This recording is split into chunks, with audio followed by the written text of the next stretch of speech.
Nos visitan esta tarde de lunes de inicio de semana Iker Casanova. Él es miembro del Parlamento, es miembro de Juntas Generales en Vizcaya y parlamentario en Gasteiz por Euskal Herria Bildu. Iker, buenas tardes, Arratsaldeon. Buenas tardes. Ya en el Parlamento no, ahora solo soy portavoz en Juntas Generales. De Juntas Generales. De Vizcaya. Bueno, ¿y próximo lehendakari? Yo no sé quién será, desde luego.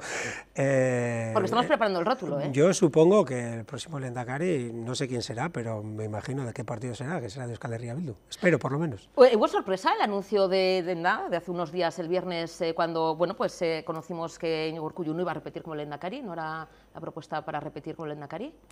Pues yo creo que sorpresa como todo el mundo, ¿no? Y sorpresa tanto por el fondo de la noticia como por las formas, ¿no? Y empezando por esto último, pues llama la atención que una noticia de este calibre, una decisión de este calibre, se haya filtrado de forma incontrolada, ¿no? Y haya generado un pequeño torbellino interno dentro del propio partido, ¿no? Desde el respeto a sus procesos. Pero ese proceso de elección del lehendakari, que anunciaban que iba a ser sosegado y que iba a durar unos meses, pues se ha finiquitado en 48 horas, ¿no?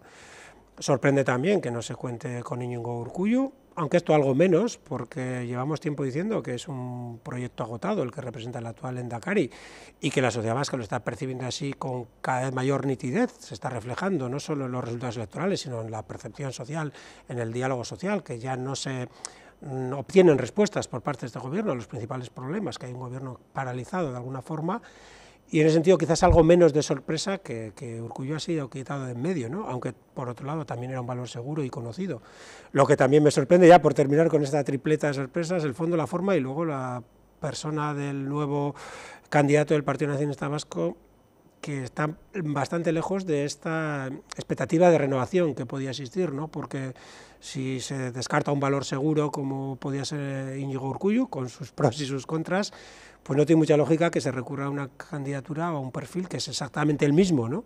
Si funciona, déjale a Urkullu, y si no funciona, no pongas uno igual que te garantiza el mismo fracaso para los próximos 10 años, ¿no? Entonces, estamos bastante, todavía un poco perplejos, ¿no? Pero siempre desde el respeto tanto al partido como al candidato, que aprovecho para felicitar porque también he compartido con él en estos meses trabajo en Juntas Generales, él en el Gobierno y yo en las Juntas, y felicitar a Imanol Pradales por la nominación.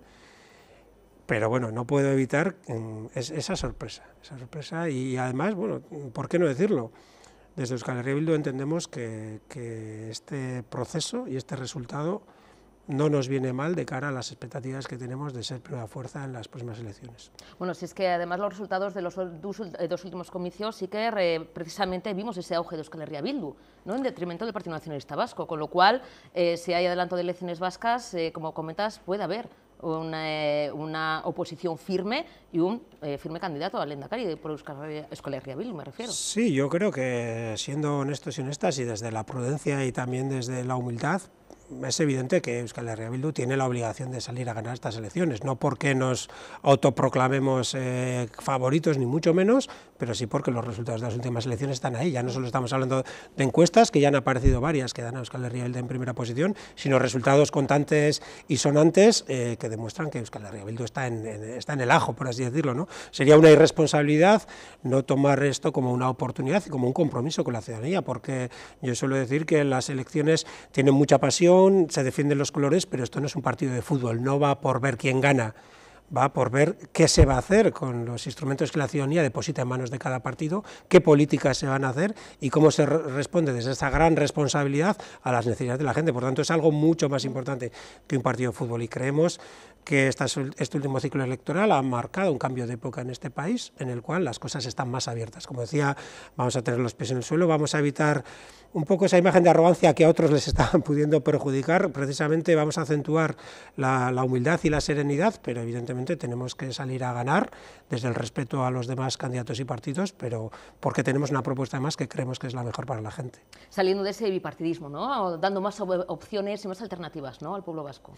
Yo creo que también, aparte de los dos partidos que vamos a disputar esa primera posición, es importante entender que hay otros partidos que también son importantes, que representan a parte de la ciudadanía y que la política de alianzas va a jugar un papel muy importante en la configuración del nuevo gobierno vasco. Por eso también volvemos a decir, a veces nos repetimos un poco, ¿no?, pero que no solo es importante el quién esté, sino sobre todo el para qué Y nosotros vamos a ir con una propuesta, ¿para qué? Con una propuesta desde la izquierda, con una propuesta de transformación, con una propuesta de mirar cara a cara los retos globales que tiene el mundo y cómo nos afectan y cómo desde aquí les tenemos que responder. Estamos hablando de economía, de reindustrialización, de transformación digital, de lucha por la igualdad entre hombres y mujeres, de lucha por una sociedad ecológica y sostenible. Y ahí cada uno se tendrá que posicionar. Probablemente hay dos partidos que estemos en cabeza y el resto tendrá que ver si responde a esta realidad desde la izquierda o desde la derecha, ¿no?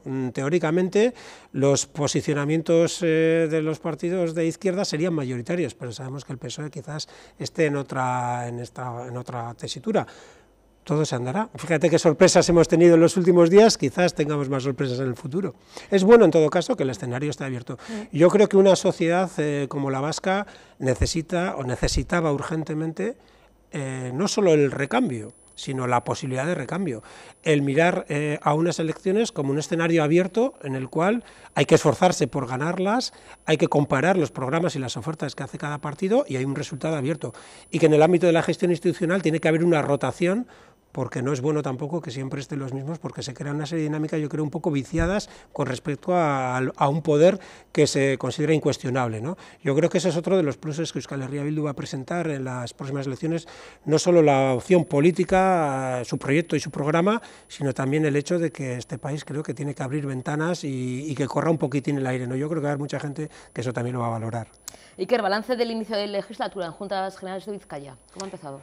Pues aquí sí que no ha habido sorpresas, aquí se ha configurado un gobierno aritmético y no político, un gobierno en el que al PNV y al PSOE les va bien porque les salen las cuentas, pero detrás del cual no hay un programa de transformación para este territorio y estamos un poco en la misma situación que estamos con ese gobierno de Urkullu, que algunos dan por agotado.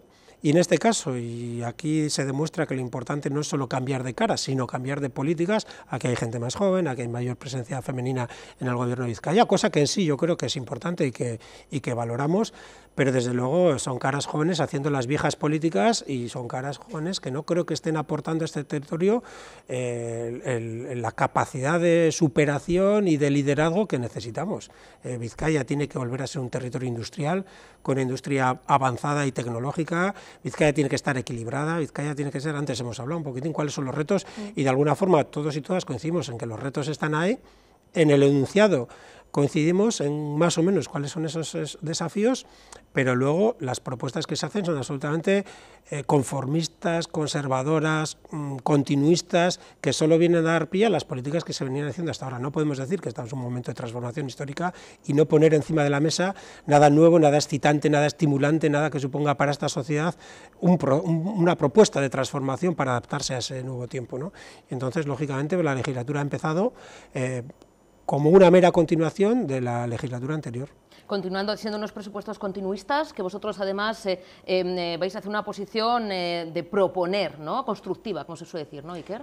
Sí, nosotros, que quizás sea una de las pocas cosas que haya cambiado, esa visualización de una posible alternativa política que pedíamos para el conjunto de la comunidad autónoma vasca, en Vizcaya también se dio en el proceso electoral. Euskal Herria Bildu pasó de 10 a 11 junteros, representantes en las juntas generales, lo que es una subida importante que nos sitúa ya en el territorio de ser alternativa creíble, ¿no? Evidentemente estamos donde estamos y la mayoría está donde está, eso lo aceptamos democráticamente y no hay ningún pero que ponerle, pero sí es cierto que bueno, nosotros estamos en una tesitura en la cual somos creíbles ya como alternativa y aquí en Vizcaya también se empieza a visualizar la posibilidad de que algún día cambie el gobierno, aquí donde parecía que algunos iban a estar para siempre, ¿no? Y nunca ha habido una oposición en Vizcaya con tantos junteros, tantos representantes en las juntas, es decir, eso apunta a ese cambio de ciclo, quizás aquí un poco más lento porque el Partido Nacionalista Vasco todavía es fuerte, ¿no? Y con respecto a los presupuestos, nosotros tenemos que afrontarlos desde ese nuevo papel que tenemos de oposición sí, pero de alternativa también, ¿no? Y no nos vamos a quedar en un no, en una crítica, porque podemos hacerlo, ¿no? Si hemos criticado el inicio de legislatura, los presupuestos solo son poner números a esas políticas carentes de ambición y carentes de respuestas para los problemas del territorio y sus personas, ¿no? Entonces, la crítica está, pero queremos ser pedagógicos también y poner encima de la mesa, y así lo hemos hecho trasladándole al Gobierno foral una propuesta concreta para establecer un diálogo sobre modificaciones en presupuestos que hoy mismo hemos presentado públicamente y que consiste en un documento que recoge 5 áreas estratégicas en las cuales proponemos 12 medidas por un total de 65 millones de euros, más una serie de medidas de índole fiscal, sobre las cuales queremos establecer un diálogo con el Gobierno para evaluar las posibilidades de un acuerdo en torno a estas cuestiones, ¿no? Creemos que son importantes 2 cosas. Primero, los ejes y las prioridades que señalamos, y segundo, las medidas concretas en sí. Ese documento ya es público y está hace ya unos días en manos del Gobierno foral, y veremos si son capaces de establecer un diálogo y de introducir una serie de modificaciones para poder llegar a algún tipo de acuerdo. Uno de los puntos importantes dentro de los presupuestos es algo que nos ocupa y nos preocupa a los ciudadanos y ciudadanas, Iker, que es el tema del transporte. Sí. Es algo importante porque la movilidad hoy en día es fundamental. A veces hemos comentado, no siempre vivimos donde trabajamos y al revés. Exactamente. Iker, ¿vosotros cómo proponéis esas medidas concretas en el tema, por ejemplo, el proyecto de la Supersur o el túnel de Ezkerraldea? Ese tema de movilidad que preocupa, me imagino, Euskal Herria Bildu. Sí, por ejemplo, aquí muy cerquita, cuando venía en el tren, hemos pasado por la zona de Punta Zorroza, por ejemplo, ¿no? Donde se van a hacer varios miles de casas, ¿no? Y nosotros lo que preguntamos es, ¿y dónde van a trabajar esas personas? ¿Y cuántos coches se van a movilizar? ¿Y cuántas parejas que vivan ahí van a tener que coger cada una su coche para ir a trabajar a polígonos industriales de Munguía o de otras zonas del entorno, ¿no? Pues bueno, eso es lo que tiene que hacer las cosas sin planificación. Nosotros creo que te venía a la cabeza una frase que hemos comentado aquí varias veces: hay que desplazar los puestos de trabajo a donde están las personas en vez de desplazar las personas a sus puestos de trabajo. Esa es la mayor apuesta por la movilidad, reducir las necesidades de movilidad.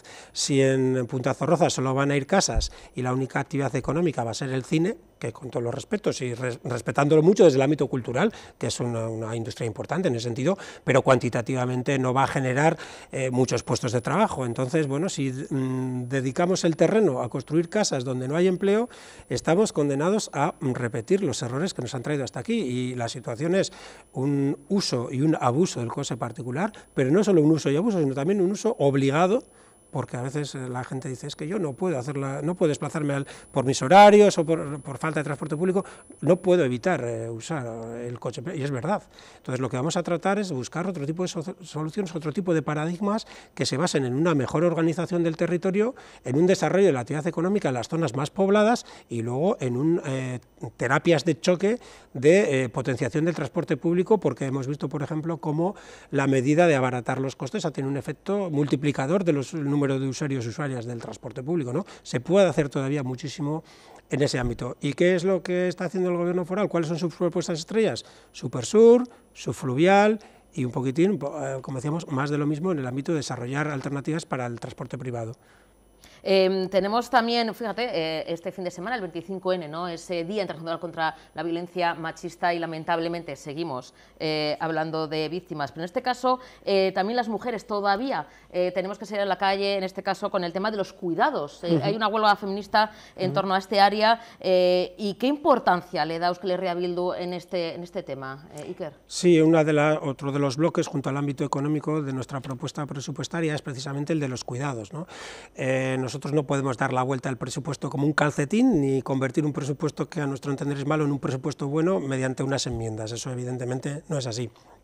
Pero sí queremos poner el acento o subrayar de alguna forma las principales carencias, y desde luego en las políticas de cuidados proponemos 2 cuestiones que nos parecen muy interesantes, más allá de su dimensión cuantitativa o económica. Por un lado, las 2 residencias que la Diputación tiene en proyecto en Vizcaya, que están en Sestao y en Abadiño, desarrollarlas mediante lo que llamamos un modelo público comunitario de cuidados, es decir, una gestión pública y también una integración en la comunidad para que todos seamos cuidadores y que los cuidados se socialicen de alguna forma, creando comunidades que se cuiden a sí mismas. Y por otro lado, una partida urgente de 10 millones para dignificar las condiciones laborales de las mujeres que trabajan en el ámbito de los cuidados, porque siendo un servicio que se ofrece teóricamente desde lo público, a través de la cadena de subcontratación y de privatización de esos servicios, pues nos encontramos con que el último eslabón de esa cadena, que es la trabajadora, normalmente desarrolla su actividad en unas condiciones de precariedad salarial, temporal, de ratios, etcétera, etcétera, ¿no? Por tanto, es otra de las vías, otro de los ámbitos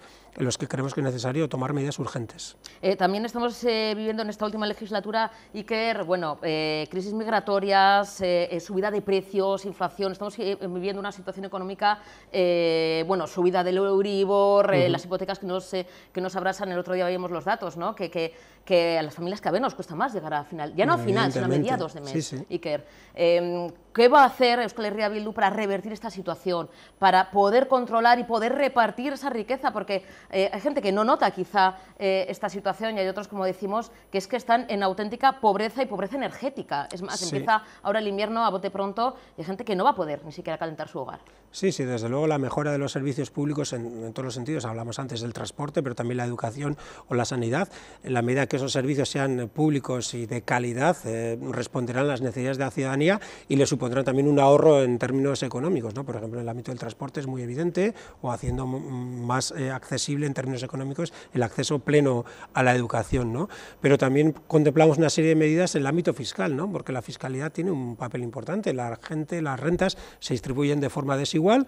Hay gente, como decías tú, que está en una situación muy delicada y cada vez son más los sectores que van evolucionando, pero hacia abajo, en esa famosa escalera o ascensor social, están usando el ascensor para ir hacia abajo porque alguien está empujándoles hacia abajo, ¿no? Porque se están haciendo políticas que benefician la concentración de la riqueza en las partes, los estratos superiores, ¿no? Esto puede sonar hasta demagógico, pero es que es la realidad. Está habiendo una concentración hacia arriba, la gente que tiene recursos cada vez tiene más facilidades para acumular recursos, por ejemplo, puede comprar casas y ponerlas en alquiler y con los precios por las nubes, el que llegue justo, pues al final el que llega justo a una casa de alquiler está haciendo un sobreesfuerzo para que alguien que igual tiene muchas casas esté beneficiándose todavía más, ¿no? Y esto hay que abordarlo, como decía, desde múltiples frentes y uno de ellos es el fiscal. Ahí proponemos dos medidas, porque como te decía, los presupuestos tampoco podemos rehacerlos mediante enmiendas.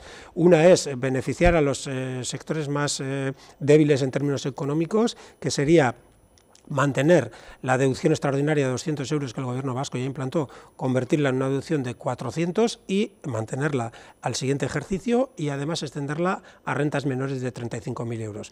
Hablando más claramente, que aquellas personas que tengan los ingresos menores a 35.000 euros reciban una deducción fiscal extraordinaria de 400 euros. Y por la otra parte de la escala de ingresos, es decir, no por la gente que menos tiene, sino por la que más tiene, también hay que incidir y lo que proponemos es que el impuesto de patrimonio que se cobra en Vizcaya y en Álava y en Guipúzcoa también, pero que en cada territorio tiene una normativa distinta, se equipare en cuanto a los tipos que pagan las personas con mayor patrimonio, se equipare en Vizcaya a lo que se paga en Guipúzcoa y en Álava, porque los ricos de Vizcaya pagan menos que los ricos de Guipúzcoa y de Álava en concepto de impuesto de patrimonio y proponemos equipararlo. Bueno, en Navarra hace muy poquito, creo que se ha leído la noticia, ¿sí? Y que habéis pasado 6 enmiendas con el Ejecutivo Foral navarro para, bueno, a cambio de la abstención, vuestra abstención, sacar adelante, ¿no?, la reforma fiscal en Navarra. Sí, en Nafarroa la situación es algo distinta porque el gobierno no tiene mayoría y necesita recurrir a algún grupo y Euskal Herria Bildu ha sido, bueno, periódicamente quien se ha ofrecido por dos razones.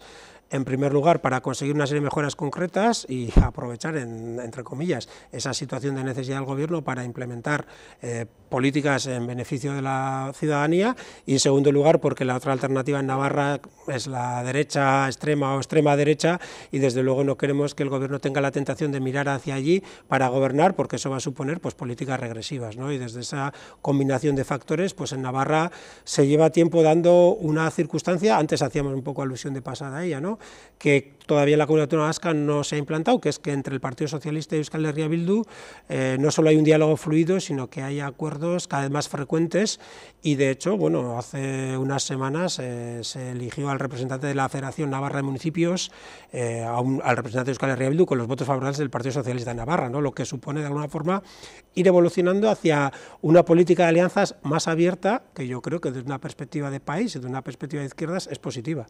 Bueno, vamos a dar un pequeño salto, nos vamos a Madrid, si te parece, Iker, porque la situación ahora mismo, con esa investidura de Pedro Sánchez, gracias al apoyo de los partidos independentistas, abren una ventana de oportunidades, ¿no? El otro día escuchamos al señor Tuza, decía que el apoyo del PNV no le iba a salir gratis al señor Sánchez. No sé, desde Euskal Herria Bildu, si le estáis poniendo también plazos, le estáis poniendo, bueno, pues el decir, oye, con el apoyo de Euskal Herria Bildu ha sacado adelante su investidura, ¿cuáles van a ser los pasos a seguir? Porque, claro, cada medida del gobierno estatal va a tener que contar, ¿no?, con el apoyo de partidos independentistas como Euskal Herria Bildu o Junts. Sí, yo creo, y antes hablamos un poco del terremoto político en el PNV, el cambio de candidato y demás, las encuestas. Yo creo que Euskal Herria Bildu, aparte de venir de unos resultados electorales buenos, está incrementando la confianza que genera entre la ciudadanía, y este proceso de negociación para la constitución del gobierno ha sido un paso en esa dirección, ¿no? Hemos hecho algo que no ha hecho nadie más, que es decir, nosotros de primeras decimos que vamos a votar este gobierno porque no hay alternativa. Sí, porque es que no había, ¿qué hubiera hecho el PNV o otro partido? Dejar caer este gobierno, que entre Abascal de ministro de Interior. Es que no había alternativa. Entonces nosotros hemos hecho dos cosas. Primero, dar satisfacción a la voluntad del 90% de la ciudadanía vasca que votó por un gobierno de izquierda o más o menos o lo que fuera, a excepción de la extrema derecha. Y con eso creo que el 90% de la gente está satisfecha con lo que Euskal Herria Bildu ha hecho. Y luego otra cosa que yo creo que en estos tiempos también cotiza al alta, y es que un partido político cumpla con su palabra. Porque nosotros dijimos en elecciones que íbamos a frenar incondicionalmente a la extrema derecha, y eso lo hemos hecho. No es decir, no vamos a frenar a la extrema derecha, pero ahora sacamos esta lista de condiciones. No, oiga, cuando un partido se compromete a algo lo tiene que hacer. Y nosotros nos hemos comprometido y lo hemos hecho. A partir de ahora era condición sine qua non que se constituyera este gobierno para que las reivindicaciones que efectivamente Euskal Herria Bildu tiene en mente, tiene en la agenda y quiere sacar adelante, se puedan materializar, las de Euskal Herria Bildu y las del resto de partidos. Si no hubiera habido ese acuerdo, ni el PNV, ni Junts, ni RC, ni nadie hubiera conseguido nada, ¿no? Hubiera sido un poco como lo del escorpión y la rana. Te pico y nos vamos los dos al fondo. Pues no, nosotros hemos planteado las formas de otra manera. Y tenemos evidentemente una agenda muy clara en tres ámbitos fundamentales. Primero, la resolución de las consecuencias del conflicto, porque en este país todavía quedan víctimas sin reconocer y problemas sin resolver, como la situación de los presos. En segundo lugar, las medidas de carácter social. Y aquí es verdad que vamos a tener que hacer encaje de bolillos, porque hay que conseguir unanimidad, con excepción de Vox y de Partido Popular. El resto de partidos se tiene que poner de acuerdo, y ahí va a ser difícil que con la representación de partidos de derechas que ya se están articulando entre sí, como PNV y Junts, para frenar la agenda social del gobierno, pues va a ser difícil que se consigan cosas tan profundas como en otras legislaturas, pero donde sí se ha abierto, digamos, un carril importante, carril tirando a autopistas en el ámbito de la territorialidad, ¿no? Porque ahí sí que creo que todas las fuerzas que sustentan a este gobierno están de acuerdo, evidentemente algunas con mayor intensidad, en que es el momento de abrir un debate sobre la organización territorial del Estado y hablar de cosas, por un lado, como la financiación o la propia organización técnica del Estado, pero también de cosas más de fondo, como es el reconocimiento que el Estado español es un país integrado por diferentes naciones, y que eso tiene que tener su traslación política en un modelo de relación entre esas naciones que esté basado en la voluntariedad y en el respeto a la identidad y a los derechos de esas naciones. Yo creo que ahí, como decía, se abre un camino y será positivo para este país. Primero, porque como país estaremos más capacitados para gobernarnos a nosotros y a nosotras, y además creemos que la correlación de fuerzas que existe en Euskal Herria va a permitir que esa mayor capacidad de autogobierno se pueda utilizar también para tomar medidas beneficiosas para la mayoría. Y volviendo a nuestro territorio, en concreto a Ezkerraldea, donde estamos, Iker, también desde Euskal Herria Bildu tenéis este territorio, un territorio donde siempre ha habido bueno, pues, esa industria, donde ahora mismo bueno, se está un poquito avanzando en otros aspectos, pero que sin duda es importante este territorio para Euskal Herria Bildu. ¿Cuáles son un poquito los planes que tenéis para esta margen izquierda? Bueno, Euskal Herria Bildu, en términos políticos y electorales, estamos muy satisfechos con el avance que hemos conseguido en las últimas elecciones. Creemos que estamos consiguiendo romper barreras con respecto a sectores de este territorio que nunca se plantearían que Euskal Herria Bildu es su alternativa política, y que poco a poco se lo están planteando porque valoran positivamente el desempeño político que Euskal Herria Bildu está realizando, y en términos partidistas pues estamos satisfechos, y además creemos que es el territorio que más potencial político tiene para Bildu en el conjunto de Euskal Herria.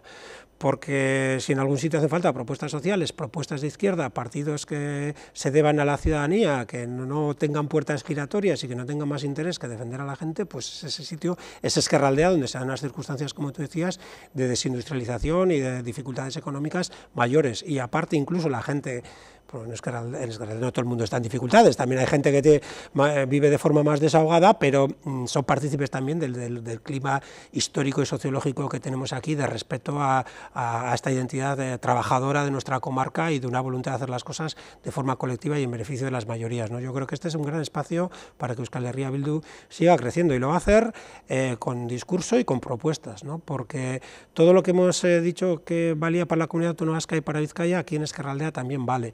Nos encontramos con gobiernos paralizados que en los ayuntamientos, que en algunos casos ni se han llegado a conformar los pactos de gobierno, ese famoso pacto que teóricamente es omnipresente entre el Partido Nacionalista Vasco y el Partido Socialista, no funciona ni en Portugalete por unas razones, ni en Santurce, es decir, el 50% de los municipios no han sido capaces de ponerse de acuerdo, pero no se han puesto de acuerdo en la conformación de gobiernos, pero tampoco han puesto en la mesa programas de gobierno a la altura de los retos, como decíamos en otras escalas, ¿no? Ezkerraldea es un territorio que no necesita parches, no necesita paños calientes, no necesita continuismo. Ezkerraldea es un territorio que necesita políticas de choque, de transformación urbanística, de transformación económica, de apuesta por la reindustrialización. Y eso no lo vemos no vemos la ambición, y vemos conformismo. Que sí, yo que soy de Baracaldo, pues es mejor que haya al lado de tu casa otra casa que una fábrica, es mejor. Los pueblos se les ha lavado la cara en los últimos años, tenemos mejores servicios, hay cosas que han ido a mejor, desde luego, pero hemos perdido nuestra identidad industrial, y detrás de esa identidad industrial había un sustrato material que nos permitía tener unas buenas condiciones de vida. Eso lo hemos perdido y no vemos ambición para revertir esa situación. Y tampoco en otros aspectos, como se está hablando de políticas de cuidados, de transporte, etcétera, etcétera, ¿no? Ahí está la propuesta Ezkerraldea Gara, ¿no?, que tenéis en Sí, Ezkerraldea Gara fue un proceso de debate muy profundo, tanto interno como con agentes sociales y con representantes de diferentes colectivos de la margen izquierda, para elaborar un plan estratégico. Lo hicimos antes de las elecciones. Evidentemente el proceso durante el periodo electoral quedó un poquitín apartado porque se iban a confundir las cosas, es decir, las propuestas estratégicas para el territorio con el programa electoral o estar en campaña. Entonces en esos momentos nos centramos más en cuestiones más relacionadas con la cuestión electoral, pero desde luego era un plan estratégico. De ahí salieron centenares de propuestas concretas para la mejora de Ezkerraldea en 3 grandes ámbitos, como son la economía, las personas y el territorio, y desde luego para nosotros es una hoja de ruta que se puede compartir con otros agentes y con otros sectores, porque creemos que las propuestas son bastante razonables, responden a esa ambición que reprochamos que a otros les falta, para volver a dar a Ezkerraldea un poquitín esa identidad, esa fuerza económica y esas cosas que tuvo y otras que nunca tuvo, como es calidad de vida en términos medioambientales, igualdad y demás, ¿no? Un proyecto de futuro para este territorio, con la ambición que yo creo que estos momentos de transformación histórica que vivimos exigen. Iker, pues vamos a despedir casi como comenzamos. Es un tema de partido, ya lo sabemos, pero no sé si hay ahora mismo ese proceso de saber o vais a presentar también vuestro candidato o candidata al Lehendakari, y si te gustaría, Iker. Me gustaría que... ¿Ser Lehendakari? No, me gustaría que hubiera el Lehendakari de Bildu, y yo creo que los perfiles tienen que ser otros. Yo creo que se tiene que apostar por gente más joven, por una mujer. Yo no sé quién va a ser el candidato o candidata, espero que sea una mujer que responda a ese perfil.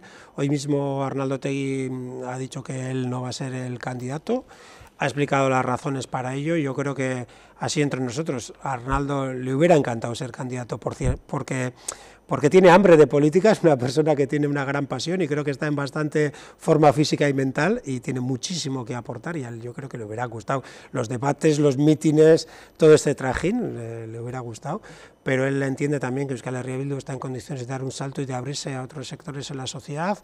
Arnaldo tiene sus enormes virtudes, creo, también tiene su identificación con parte de la historia de este país, y yo creo que él ha sido responsable y, a pesar de lo que el cuerpo le pudiera pedir, ha dicho que tiene que ser otro tipo de perfiles, y yo estoy de acuerdo que tiene que ser otro tipo de perfiles. Espero que sea una mujer joven, y afortunadamente pues hay bastantes candidatas, entonces ya veremos. Bueno, ya pronto se sabrá. Pronto, entonces, ¿será en esta semana, Iker? No, todavía no. Vale. Pues seguiremos informando. Iker, un auténtico placer, eskerrik asko, como siempre, gracias por venir a Tele 7. Eskerrik asko, para mí también un gran placer. Gracias.